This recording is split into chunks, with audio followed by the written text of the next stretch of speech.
রসুল পাকের জিয়ারত শরীফ যদি করেন তাহলে আল্লাহ পাক মানুষের মনের একটা আশা আকাঙ্ক্ষা যে একটা উদ্দেশ্য থাকে, আল্লাহ পাক ওই জিয়ারতের কারণে সেই উদ্দেশ্যটা আল্লাহ পাক পূরণ করে দিবে। তৃতীয় নম্বর, রসুল পাক সাল্লাল্লাহু আলাইহি ওয়াসাল্লামের হাদিস থেকে এনেছেন, আল কদাউল মাআরিব, মানুষের অনেক ঋণ থাকে না, এমন এমন ঋণ থাকে পরিশোধ করার মতো তার সম্পদ থাকে না। এবং রসুল পাক সাল্লাল্লাহু আলাইহি ওয়াসাল্লাম জীবদ্দশায়ও অনেক মানুষ ঋণগ্রস্ত অবস্থায় রসুল পাকের কাছে আসছেন, ইয়া রাসূলুল্লাহ, আমার কাছে বেশি ঋণ রয়েছে,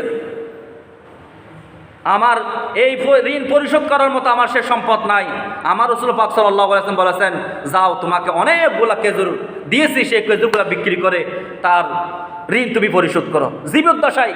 এবং কি ইন্তেকালের পরে যদি কবর জিয়ারত করে, রসুল পাক সাল্লাল্লাহু আলাইহি ওয়াসাল্লাম হাদিস থেকে এনেছেন, আল কদাউল মাআরিব, যদি জিয়ারত করা হয়, আল্লাহ পাক জিয়ারতের কারণে তার যদি জটিল বড় ধরনের ঋণ থাকে, আল্লাহ পাক সে ঋণ আল্লাহ পাক পূরণ করে দিবেন, পরিশোধ করে দিবেন সম্পদ দ্বারা। আরেকবার বলি সুবহানাল্লাহ।